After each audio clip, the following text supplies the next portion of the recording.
Hello and welcome along to this reading in economics. We're looking here at a little bit of microeconomics and its topics in demand and supply analysis. Main part of this really is on demand and elasticities to begin with, so let's jump straight in with the price elasticity of demand.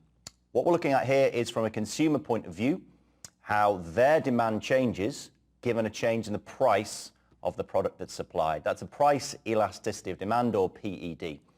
Now, there are a couple of different ways of, I would say, calculating and interpreting this.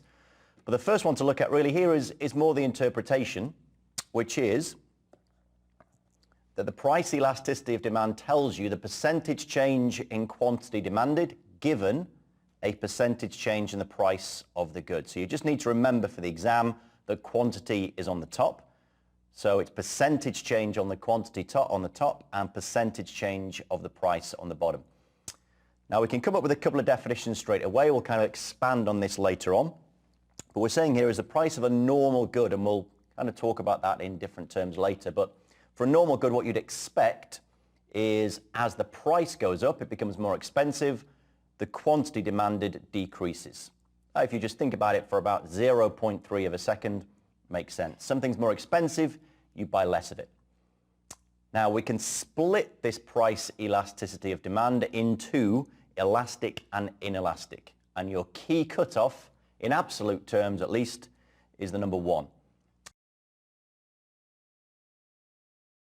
So if we look at an elasticity of demand that is less than 1 in absolute terms, and I keep saying that because if you actually look at the price elasticity of demand, if we're saying as the price rises, so price is going up, quantity is falling, this is going to be negative. But we know it's going to be negative in most situations, so we tend to just talk of it in absolute terms. So if we're looking at a price elasticity of demand that is less than 1, that means for a percentage change in price, let's say price going up by 10%, the quantity would drop by less than 10%. So if it's less than 1 in absolute terms, we say that's inelastic demand. Your percentage increase in price has a smaller decrease in quantity. So think about the implications of that. For the exam, you might be asked what the producer thinks about it, how the consumer feels about it. Basically, if it's inelastic demand, we're not, as consumers, very sensitive to changes in price. That's obviously good from a supplier's point of view. They can start to increase the price without a drastic drop-off in sales. As opposed to the PED being greater than 1 in absolute terms, that's elastic demand. The percentage increase in price gives a larger percentage decrease in quantity demanded. That means if you as a supplier try and put the prices up, you get a huge drop in quantity demanded. Try and increase your price and everyone just runs away from your product. Not a great situation to be in if you are the supplier. So that's really the interpretation. Just keep in your mind the cutoff of 1 is the key with price elasticity of demand. Now in terms of what it looks like on a classic price quantity, by taking it to the extreme, and on the left here looking at a perfectly elastic example, and on the right perfectly inelastic.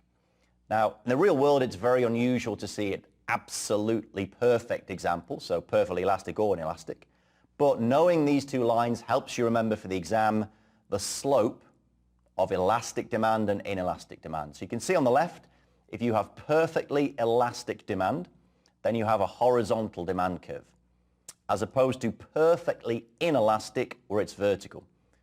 That helps you remember, hopefully, that the more inelastic demand is, the steeper this demand curve will be. You would expect in the real world for almost every product that what you'll see is a sloped curve, neither of these perfect situations. But remember, the more inelastic demand is, the steeper that curve will be, the closer it will be to a vertical line. Now, in terms of examples, if you want something in your head to attach to these, well, on the left-hand side, if you are a firm, so not the entire market, but if we look at an individual firm in perfect competition, they will have a perfectly elastic demand curve. They can sell as much as they want at the given market price. But try and change that price at all and your demand just disappears. On the right-hand side, the classic example is a life-saving drug, a drug on which you are dependent for your survival, you need 1 tablet a day. Therefore, you are going to buy 1 tablet a day. You can't afford not to, so whatever happens to the price, you stick with your 1 tablet a day. However, it doesn't matter how cheap it gets, you only need 1 a day. You don't want to overdose. So you only need 1 a day, so you still only buy 1 tablet a day at any price. That will be perfectly inelastic. Now, as I say, in the real world, what you're expecting to see is some combination of these two, a downward sloping demand curve. But the steeper it is, the closer it is to that vertical, the more inelastic demand is. If you think about that, if it's very, very, very steep, that means inelastic demand, change in price gives you a very small change in quantity. However, if it's very shallow, heading towards perfectly elastic, then a tiny change in price gives you a much bigger change in quantity. That's the idea, and that's what you'd need to explain in the exam. So if we've done the interpretation, we've seen an illustration, we know that the more inelastic demand is, the steeper the curve is, then we move into the calculations. And here are some factors that will influence those calculations and how elastic demand is going to be. 3 of them to look at. Anytime you see a list of 3 things like this, it's obviously gold dust for a multiple choice exam with 3 answers. So you might, for example, get these 3 descriptions. One might be slightly wrong, and you'd have to pick which of the following is the least accurate. So let's define them first of all. Availability and closeness of substitutes. That's your classic Coca-Cola and Pepsi-Cola. So substitute goods, consumers will go for one or the other. So let's imagine you have lots and lots and lots of substitute goods available. The more substitutes there are, the more elastic demand will be for your product. So if Coca-Cola tries to raise their price, well, consumers will just jump across to Pepsi. There's not that much difference. The more substitutes there are, the more elastic demand will be. Go to the other extreme. If you have an absolutely unique product, then people are tied into your product and demand will be fairly inelastic. You can keep hiking the price and people will stick with you. Secondly, the proportion of your income that you spend on the item. Well, the higher it is, the more elastic demand will be. If what you're spending on this good is a huge amount of your cash, that means if the price goes up, you're really going to feel it. Hence, high elasticity. And finally, time elapsed since the previous price change. This is almost a golden rule in the world of economics. The more time has passed, the more elastic consumer response will be. Now, what that means is at the instant that the price changes, you can't really do anything as a consumer. So you'll probably just keep buying in the same quantity as you have been. But as time passes, you'll find ways around it. You'll find ways to go to a different product. Classic example, it's in the CFA reading, so I can't take credit for this example, but if you look at the price of gas, petrol to run your car, in the short term, prices go up at the pump. All you really do is complain about it and keep paying it. But in the long run, maybe you start to carpool. Maybe you even start to think about public transport, buying a smaller car, going to electric cars, and so on. The more time you have to deal with it, the more elastic your response will be. Okay, so let's say a classic curve. We talked earlier on about perfect examples, so horizontal for perfectly elastic, vertical perfectly inelastic. This is the more likely situation that I mentioned earlier, a downward sloping demand curve, somewhere in the middle. Now, the point is this. There are lots of misconceptions around a perfectly straight demand curve. And it's all about what's not true. That's the key. So we have a look at the red box. This will tell us everything we need to know. The slope of this curve is not equal to, that's the key, it's not equal to the price elasticity. Just a reminder of the formula from earlier on, we said if you're looking to calculate elasticity, it is percentage change over percentage change. So first of all, the slope of this line is just the change and the change. We need the percentage change. And then remember what the formula looks like. To get the price elasticity of demand, it is percentage change in quantity on the top given the percentage change in price on the bottom. If you look at how we've drawn this classic demand curve, price is on the vertical axis and quantity on the horizontal. So when describing the curve, we are talking about price as a function of quantity. When we are trying to calculate the PED, we are looking at quantity on the top and price on the bottom. So be careful. Key point, the slope of that line is not equal to the price elasticity. Secondly, you do not have unitary elasticity just because the demand curve is straight. Even along this straight line, elasticity is changing all the time. And what you'll see is at the high end of this curve, so that's very low quantities and high prices, low quantities and high prices, you'll see high elasticity. Now, why is that? Well, just do the math. It's not change in price and change in quantity, it's percentage change. So if you've got very low quantities and very high prices, a change in price, if the price is high to begin with, is going to be a small percentage of that starting price. But if quantities down here are very low, any change in quantity given such a low amount will be a high percentage change. So you're going to see for small changes in price, very high prices, a large percentage change in quantity. That means high elasticity on the left of that curve. The opposite is true if we drop down over here and have very high quantities and low prices, you will see low elasticity.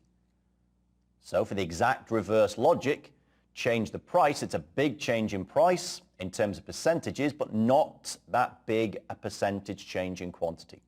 Hence we have very low elasticity. Somewhere in the middle, you will have unitary elasticity. That's where elasticity in absolute terms is 1. But as we said earlier, it's downward sloping curve. PED is usually negative, so that's -1. Now, it's nice to think about what this means for firms, your decisions about pricing. And let's look at what happens if you are up here to the left with very high prices and low quantity. You have high elasticity. That means any small change in price gives you a big change in quantity. So imagine you're up here and you drop the price. Small drop in price, if we're in a very elastic area of the curve, small drop in price gives you a big bump in quantity. So if you're up here to the left, you could drop your price by a very small amount and get a big increase in the quantity you sell. You're going to want to do that. So firms that find themselves at this area of the curve will drop prices. On the other hand, if you're out to the right, very low elasticity, that means you could hike your price and not lose too many customers. Low elasticity means a very small response in quantity for a big change in price. So up your price and you don't lose very many customers. If you're down here, you want to be heading that way. Up here, you want to be heading that way. Meaning, you're always searching, if revenue is your key aim, for that unitary elasticity. The point is, that's the point on the curve where you would maximize your revenue. Now, that's a dangerous thought to have in your head in a way, because almost all of our economic syllabus here talks about firms maximizing profits. So don't confuse the two, but this would maximize revenue if that was your aim. So be careful. The slope is not equal to the price elasticity. That is a percentage change. The slope is dependent on the units used, so be very careful. Secondly, it's not unitary all the way along the line. At very high prices, you tend to have high elasticity, very low, low. In the middle somewhere, it is unitary. That's pretty much everything we can talk about to set us up for the calculations. Now we need to start thinking about how we're going to calculate it and how we get to these revenue points. So as I mentioned on the diagram, greatest total revenue is where elasticity is equal to -1. In the inelastic range, well, as we mentioned, increase in price will increase total revenue. Inelastic means, as we say, drop the price a tiny bit, big boost in quantity. In the elastic range, price increase will decrease total revenue, so we'll get a big drop off. Hence, we need to get back to that unitary point. Okay, good stuff. Let's finally do these much vaunted calculations. How do we get to our elasticity at a point on the curve? Well, as we've already defined, we know PED is the percentage change in quantity over percentage change in price. That means percentage change, which is the change in quantity over our starting quantity, divided by the change in price over our starting price, which we can also write as this. P0 over Q0 times the change in quantity over the change in price. That's just rearranging this formula. If you like the math, great. If you don't, forget the middle stage. It's this box you need to remember. So in an exam question, if we are calculating this, what do we need to look for? Well, usually we'll be given the price and given the quantity, or maybe given one or the other, along with a demand function. So we'll be told, if we're looking at the demand function, which is not the same as the demand curve, the function is quantity as a function of price. Remember, the curve is price as a function of quantity. But if we're given a function, we'll know quantity is some function of price, A plus B times price. If that formula is given to us, and we have either quantity or price, then we can use that formula along with the quantity or price we're given to work out the other. For example, if this is P0 and we know this formula, we can use this formula to work out Q0. Or if we're given Q0 and this formula, we can work out P0. So that will allow us to get this first term. Secondly, we need to multiply that by the change in quantity given a change in price. Well, the change in quantity given the change in price, that's where we can use this formula. Q is A plus B times price. That means if price changes, let's say, by $1, the quantity will change by B times $1. In other words, the slope coefficient in this function, B, is the change in quantity given the change in price. So all the exam needs to give us to calculate elasticity at a point is the demand function, one of either the current price or quantity, and we're in business.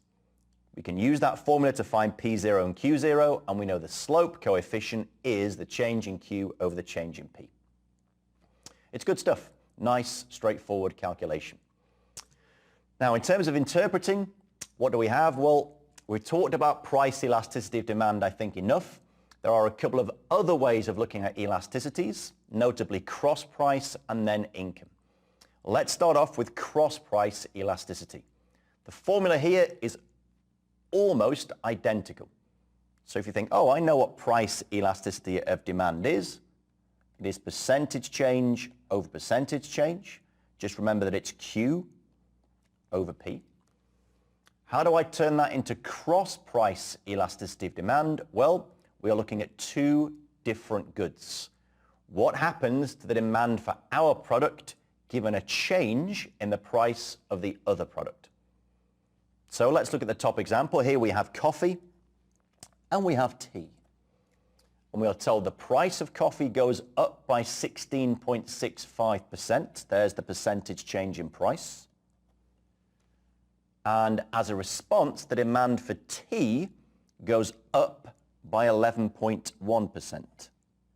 An increase and an increase. Price went up.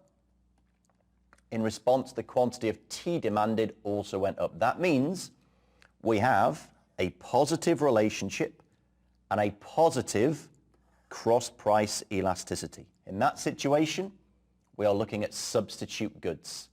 Because coffee became more expensive, 16.65% increase in the price. That's probably about 1 week of Starbucks price increases. The response was people started to drink tea instead. They are shifting away from coffee and instead drinking tea.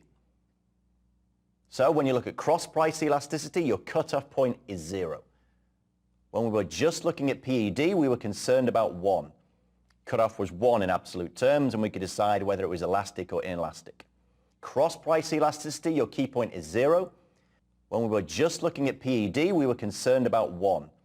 Cutoff was 1 in absolute terms, and we could decide whether it was elastic or inelastic.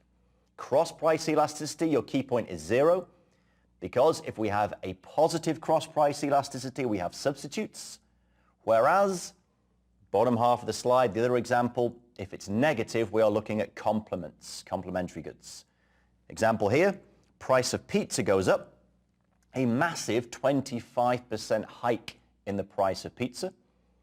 As a result, the demand for cola dropped by 10.7%. So we have increase in the price of pizza, resulting in a drop for the amount of cola demanded. The point being, a huge part of cola sales are along with pizzas. So if people stop eating quite so much pizza, they're not ordering so much pizza to be delivered anymore, then the sales of cola will suffer. Hence, we have a negative cross-price elasticity. Negative means complements as opposed to the positive, which is substitutes. So we have the PD and we have the cross-price elasticity. Final one you need is income elasticity of demand. Now we're looking at a different formula. On the top, we are still assessing the impact on quantity. So it's still percentage change in quantity on the top. But this time, we're not considering a change in the price of the good. We are considering a percentage change in the consumer's income. In other words, what happens when your income goes up to your quantity demanded? Well, we can split this again, just like cross-price elasticity, into positive and negative. The cutoff again here to look at is 0. If we have positive income elasticity of demand, if it's positive, that means an increase in your income will lead to an increase in the amount you demand. In other words, the more cash you have, the more of this product you will buy. That means positive income elasticity, which we call a normal good. Normal goods, the more cash you have, the more you will buy. Kind of makes sense. I think it's the intuitive one. But just as logical, if you think about it for a few moments, inferior goods. With an inferior good, as your income goes up, you actually demand less. Therefore, you have a negative elasticity. Gives you a couple of examples. These are pulled from the CFA readings. Bus travel and rice. I quite like rice, but certainly the bus travel example, I think, is a good one. So whilst you're studying for your level 1, you're probably traveling everywhere on bus. Once you get your charter, you're going to get chauffeured everywhere, so you will no longer need to take buses. So an inferior good you buy because it's cheap, because you can afford it. The more you earn, the less of it you demand. So another cutoff, income elasticity is 0. If it's negative, it's an inferior good, positive, and it's a normal good. So we have our suite of elasticities, PED, cross price, and income. Let's have an example. So here we have the demand function, and just get into good habits here. I know we've just told you this is the demand function, but in the exam, you might not be told what you're looking at, so be able to pick this up straight away. Look at a formula like this. Whenever Q is defined by, then you're looking at the demand function. If it's quantity as a function of other factors, that's the demand function. If it was the price of the good defined by other factors including quantity, then you'd be looking at the curve. So here we're looking at the demand function. It is a constant, 4,100, minus 200 times the price of your good, plus 30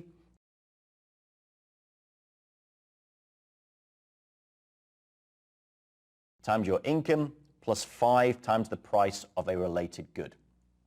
So we could actually use this to have a look at either price elasticity, cross-price elasticity, or income elasticity.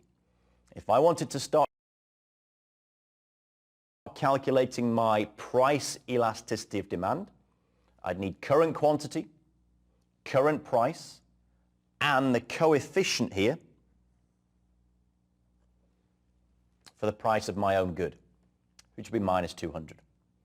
If I wanted to consider cross-price elasticity, then I'd need the current quantity price, and I'd need the coefficient for the related good. That would enable me to talk about whether we're looking at a substitute or a complement here. But we're asked to do neither of those. This example says let's consider the income elasticity. Well, if I'm considering the income elasticity, this is the coefficient I'm interested in. It is positive, which means any increase in this income figure is going to lead to an increase in the quantity demanded. So increase in income, positive coefficient, leads to an increase in quantity. That has to be a normal good. If we then have some numbers to throw into it, it's just plug and play. So we've got here at a price of 10, so we can put the price of 10 in. We've got income of 25, we can put income in here. And a quantity of 2,900. Well, we can work out our income elasticity fairly straightforward. How? Well, we need these two numbers, which is going to be our current quantity. Here we are. And our current income. Here we are. And remember from the formula earlier, we multiply that by the coefficient. The coefficient is my plus 30. So the coefficient, remember, gives me the change in quantity given a change in income. Multiply that by the current income over the current quantity, and we get 0.259. That is our income elasticity, positive. As we say, that means it's a normal good. So I think quite a nice little calculation to throw into the exam. It's certainly a calculate LOS, so that could happen for you. All right, next up, substitution and income effects. This, I think, is good entertainment. When people revise economics, they tend to cling to numbers, cling to calculations, because there's an awful lot of chat to get through. But the interpretation, the non-calc questions are just as important. So this, I would say, is an area where people fall down more than the numbers. People practice the numbers over and over again. So make sure you pay attention to this. I think it's quite good fun. What we're looking at on this slide is the impact when the price of a good decreases. So the price of a good falls. What happens? Well, your gut reaction will probably be right. Gut reaction is, well, if the price of the good drops, I'm surely going to buy more. And that is almost always the case. But we do need to break it down into two impacts. One is the substitution effect. Substitution effect says the price of a good decreases, always, we will substitute in more of that good at the expense of another because it's cheaper. So we're always substituting in more of this good, which means the substitution effect always increases consumption of this good. And the key word there, it's in italics. We could also put it in bold, red, and underline it. It's that much of a golden rule. It's a platinum rule. Always the substitution effect says the price of a good drops, we will buy more of it. However, and you may already be thinking this, hang on, we've just been through that income elasticity. Well, yeah, there is also an income effect. Because if the price of this good has dropped, that means in terms of your purchasing power, your real wealth, if you like, you now have more income. Imagine you went to bed tonight, woke up tomorrow, and everything in the world was half price. Your rent, mortgage, everything. You would effectively be twice as well off. Well, that's what the income effect is looking at. It says, well, hang on. If that's the case, if we now in real terms have more income, if we have an inferior good, then that increase in income will actually have a negative impact on the amount we buy. Well, that's true. But for the vast majority of goods, the substitution effect will outweigh the income effect. Substitution effect will be the larger, meaning drop in the price of a good will actually buy more. But economics is all about theories and taking things to extremes. So if you are a theoretical economist, as Giffen indeed was, you could say, well, hang on, is there a situation where in fact the income effect is so large that it dominates the substitution. A situation where the strong negative income effect outweighs the positive substitution. If that were the case, we would have a good where actually a price decrease means you buy less. Very rare. If it did exist, it would be a Giffen good. Giffen studied people right on, in fact, below the poverty line, and said this was actually true if you studied them buying bread, just enough bread to survive. But it's very, very, very rare. But that doesn't stop it being an entertaining exam question. So, normal situation, substitution positive outweighs the negative income. This is a good kind of three-choice exam question again. If you have, let's say, an inferior good, the examiner might try and fish you in by saying if it's inferior, that means a drop in the price of the good means we buy less. No. The drop in the price still usually means the substitution effect dominates and we'll buy more. So it's quite a little entertaining slide with some nice theoretical economics tagged onto the end. Okay, that kind of breaks off, I would say, puts an end to the first part of this reading, all our chat about elasticity and then a little bit on consumer behavior.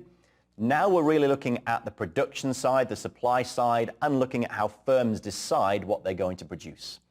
And we need to introduce this idea of diminishing marginal returns. Marginal is obviously a favorite word in the world of economics. Marginal, always think one extra. That's what marginal is all about. So what are we looking at? We're looking at additional units of a factor of production. So we're taking a factor of production, let's say it's labor, and we're putting in an additional unit. So we're putting one extra worker, one extra unit of labor into our production. We're holding everything else constant. So everything else is the same, we're just throwing an extra worker in. What we're looking at is the additional output we generate. So what is the additional output known as marginal product? So we're measuring that in units. So the additional output in units, the marginal product, that we produce by throwing in an extra worker. The law of diminishing marginal returns says that each additional unit will actually start to show decreasing additional output at some amount of the input. And it might get so bad that marginal product eventually becomes negative. Now, there's a lot of marginals and extras and increases and decreases in there. I think it helps to look at a diagram.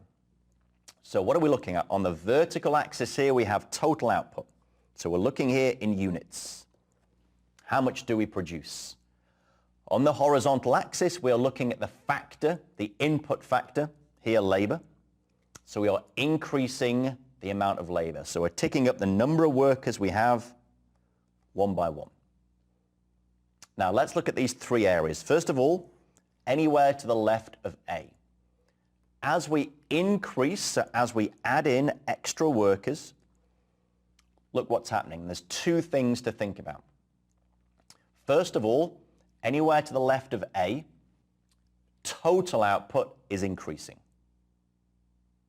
So adding in an extra worker increased our output. That makes sense. Secondly, look at the shape of the curve. Not only to the left of A is total output increasing, but it is increasing at an increasing rate. So adding in this worker here, well, you can see it increased our total output a little bit, but this worker here increased it by even more. So in these early stages, adding in extra units of the input is increasing total output at an increasing rate. That means marginal product is increasing. How would you spot that on a diagram? Not only is the line upward sloping, but it is also increasing at a faster rate. So you see it curved upwards. What about this area between A and B? Once again, be very careful in the exam. Break it down in your mind very clearly into two separate points. Point number one, between A and B, as you add in extra workers, what's happening to total output? Well, between A and B, this is an upward sloping line still, so total output is increasing. Add in extra units of input, and our total output increases. However, you can see the shape of this diagram has now changed. You can see the curve is going in the opposite direction, if you like. That's because total output is increasing at a decreasing rate. This worker gave you a fairly hefty increase in your total output, but adding in this worker gave you a much smaller increase in total output. Total output is increasing at a decreasing rate. That means marginal product is decreasing. And that's the area of the diagram I would test if I was the examiner in a multiple choice question. Because in the heat of the exam, marginal product decreasing sounds bad, you immediately assume total output must be falling. No. If marginal product is decreasing, total output is increasing at a decreasing rate. It's only beyond B, into the abyss, where it's a disaster. Here we have a downward sloping curve. That means total output here is falling. That's a negative marginal product. If you have that in your head, you're pretty well set up for a nice discussion question. I think the diagram is certainly useful to have in your head in the exam. Questions tend to be a bit more tricky. They don't give you a beautiful diagram like this. They'll just tell you in words what's happening to total output, what's happening to marginal product, and ask you whereabouts we are. So that's diminishing marginal returns. And we can use these ideas to have a look at where businesses will choose to operate, what price they'll choose, and whether they continue in the long run, short run, or whether they shut their business down entirely. And what we're looking at here is a diagram now with units produced on the bottom, so we're looking there at quantity, and cost on the vertical axis. So we're actually looking at what it costs this firm to produce. And we have a few curves to meet here. In red, first of all, we have MC. M in almost all of these diagrams in economics is always going to be marginal. This is MC, it's marginal cost. Marginal cost is the addition to total cost of producing an extra unit.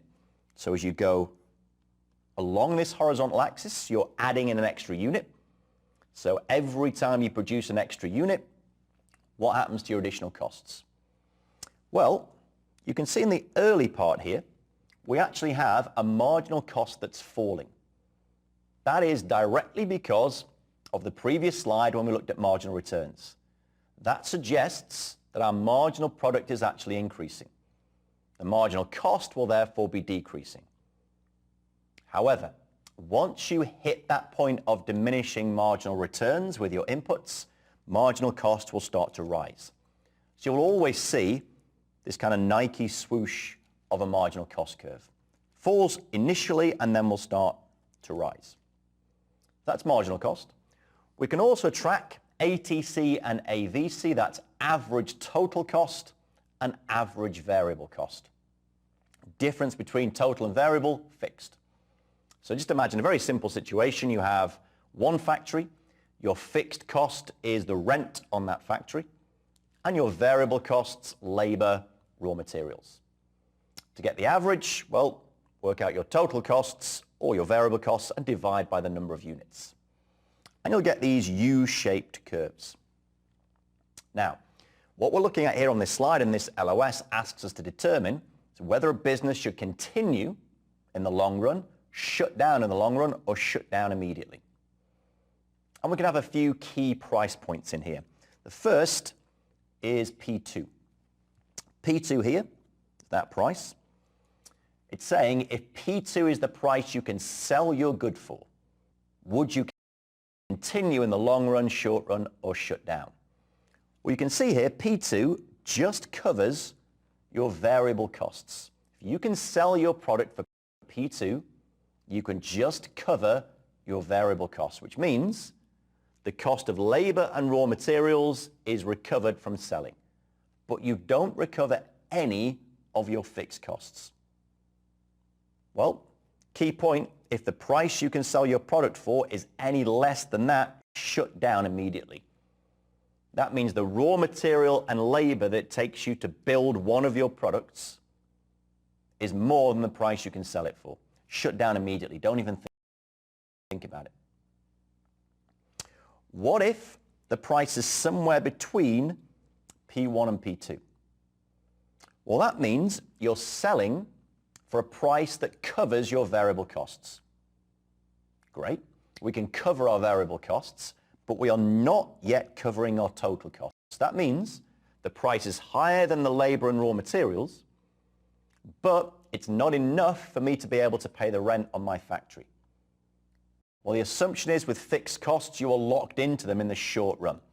Definition of the short run in economics, some things are fixed. So the fixed costs you can't get out of in the short run. We are committed to this factory rent for a year. Well, that means if you're building, let's say you sell chairs, if you build your chair, raw material and labor costs you $20 per chair. You can sell it for $23. You should keep going because you're making a contribution, if you will, of $3 per chair. But if you're not going to sell enough chairs to cover your rent, shut down when your rental agreement ends, let's say a year. So shut down in the long run. Now, if we're anywhere above P1, then we are golden.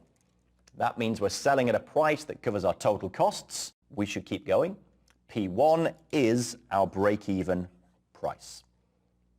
Now, it's relevant to talk about when you look at it its own right, but also when you go on and look at market structures and firms in perfect competition. You'll see it there as well. Okay, good stuff. So we've used the idea of diminishing marginal returns to turn it into a marginal cost and compared the price we can sell to our average costs to dictate when we should keep going. Just a couple of final things to look at, and then this reading is done. First is to consider economies and diseconomies of scale in this rather fine-looking diagram. We are back to output versus, again, costs on the vertical axis. But this time we are comparing short and long-run curves. So we saw on the previous slide an average total cost curve. And you'll see that typically for firms, at any given size, they tend to have, for low output, a decreasing average total cost curve to begin with, which will then rise. And you can see that and the reason for it on the previous slide. It's worth pointing out at these 2 points, your marginal cost curve cuts your average cost curves at their minimum. Why is that? Well, it's pure math. If you think about us being away to the left here, let's look at the average total cost curve because that's what we're about to consider. If we're here, that point, so this production, marginal cost here is less than the average. Now, if your marginal cost is less than the average, that means producing the extra unit will bring the average down. Over here, marginal cost is higher than the average at this point.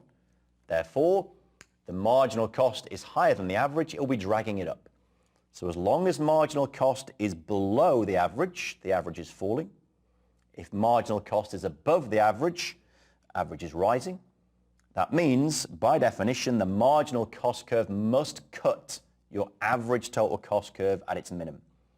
Hence, the shape of this average curve is really dictated by that marginal cost curve. We get this U shape, which we're seeing on this diagram. So initially, your average total cost is falling. It will then, beyond some quantity of production, start to rise. But we draw previous slide's diagram for each plant size. Now, what a firm will typically do in the long run is start to grow. So in the long run, they grow, they add extra capacity, they rent or build another factory. Then you will see the average total cost curve shift, and we might go from here, situation 1 to 2. And you can see what happened. Building that extra factory was a good idea because this entire average total cost curve has shifted downwards. We're more efficient. We've experienced economies of scale. We get bigger again, and look, the cost curve goes down again. We are still experiencing economies of scale. And again, down to 4. This is great. And if we produce the most efficient point on each one, and that's what's happening to our long-run average total cost. As long as your long-run average total cost is falling, we've got economies of scale. But then things start to go badly. When we get even bigger still, start to lose control of costs maybe, we have to add middle management in there, a whole world of admin and reporting, communication lines. What's actually happened now is our cost curve has shifted back up. Our short-run average total cost curve shifts back up. And it does it again and again and again. We're experiencing diseconomies of scale. Our long-run average total cost curve is upward sloping. What are you searching for? Well, as a producer, clearly you want the lowest possible cost. That is the minimum efficient scale. Get big enough so you've exhausted your economies of scale, not so big that you're experiencing diseconomies of scale. So good exam questions again will get you to interpret that diagram. They probably won't gift it to you. So you'll have somebody talking about seeing an upward shift in the short-run average total cost curves, or a long-run average total cost curve that is upward sloping. Either of those situations, you're in diseconomies of scale, that kind of thing. And finally, how do we profit maximize in the long run? Well, as we've just said, have a look at where you are at the moment and aim for your minimum efficient scale. And we can link it in to our market structures. If we are operating in perfect competition, everybody will move to the minimum efficient scale, which means everyone will find this point, the lowest short-run average total cost curve, and that will be the market price. Why? Well, we're in perfect competition. In perfect competition, in the long run, there are zero economic profits. You can't make economic profit because there are no barriers to entry. If you're making economic profits in the short run, people move in to the space, which brings the price down, forcing it back to P2. So in the long run, by definition, in perfect competition, you have to end up at the minimum efficient scale. Quite a good reading, I think. Manageable. Not too much in there. Just think of your elasticities. There are 3 to be aware of: price, cross price, and income. Link that into supply and demand, and then start to think about your marginal cost, marginal product, and then the short and long run return.